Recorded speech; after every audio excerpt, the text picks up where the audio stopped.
Well, Alex, you've had a chance now to glance your eye over the draw for the very first time. What's your first impressions? Yeah, look, it's an exciting time of the year, obviously, when the draw comes out and everyone gets to see who they're playing first and what the sort of season entails. And we've got Melbourne City up first at home, which is great. Obviously we've had a couple of fantastic battles against them last year, including the grand final, which was a pretty tight affair. So to be able to come up against them again is going to be exciting. And then, we've got the Wanderers in round 4, which is one that I know all the players sort of circle and look for when the draw comes out. To have them at home early on in the season is exciting. Games against them are fantastic atmospheres, and to have it at ANZ obviously allows us to get more people in due to the COVID restrictions. So that's going to be exciting to see what sort of atmosphere we can create in that game.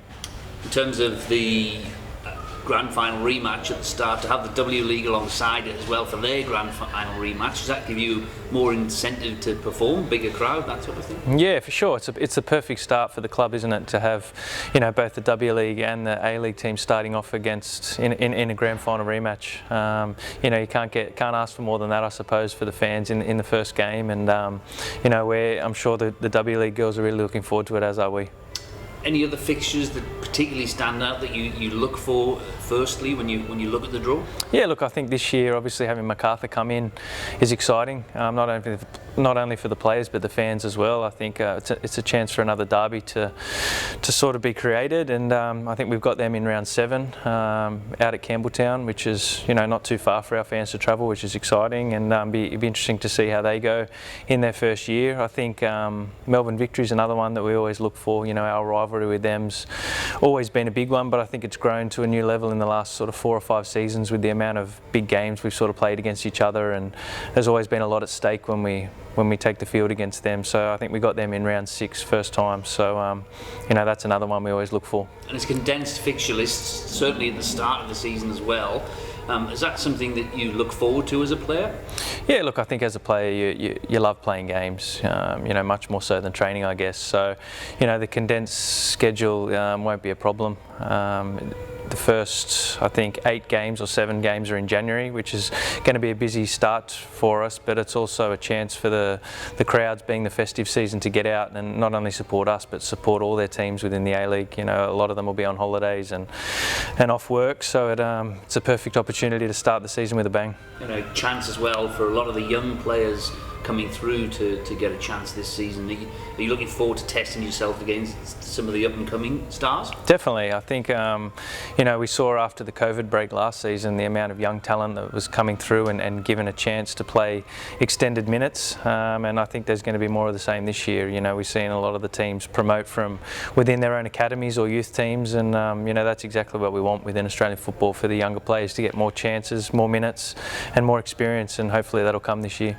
When the draw comes out, it's always the first opportunity to really think that football is back. Does it excite you when you see it? Yeah, it does. I mean, as I said before, it's an exciting time when the draw first comes out and the players get a chance to sort of see what the season entails, and now to be starting in, as I mentioned before, that festive period around Christmas when everyone's on holidays is going to add to the spectacle, I suppose, and hopefully gather some big crowds around the whole of the A-League. First of all, Champions League against John Book on Wednesday night. Is that a game that the club must win now? Yeah, it is now. I think pretty much with us not winning on against Shanghai the other night, this game becomes a must-win if we want to qualify. Shanghai did us a favour the other night by beating John Book, so if we beat them, it puts us on 4 points and still, a pretty decent chance of getting through. So, we can take a lot out of that game against Shanghai. I thought we played well in large periods. Probably needed to be a little bit more ruthless in front of goal, and then also a little bit more ruthless in defending as well, because they didn't create a whole lot of clear-cut chances. But at that level, or at this level, you've got to. You can't give any teams even a half chance, and unfortunately they sort of took 2 of them against us, and it wasn't to be. But being our first competitive match in a long time, I think there was still some positives to take out of the last performance. Any more desire from you, given that it's a former club of yours, to win? Yeah, for sure. I spent nearly 4 years at John Book and had a great time there, and there's still quite a few boys in the team and the backroom staff that were there when I was there a few years ago. So it'll be nice to catch up with them, but at the same time, you always want to beat your former teams and do well against them. So that'll definitely be the case with me as well. And obviously, having drawn 2-2 against them earlier in the year and probably should have won that game as well. Yeah. Does that give you any insight into what to expect this time around? Yeah, for sure. I think, as you mentioned, we conceded a really, really late goal in that game to draw 2-2. We really should have held on and seen out that game a little bit better. But, as I mentioned before, you give teams like that half chances and they punish you. And, that's something we've got to get better at this level. And, hopefully we can do that on Wednesday night. Thank you very much.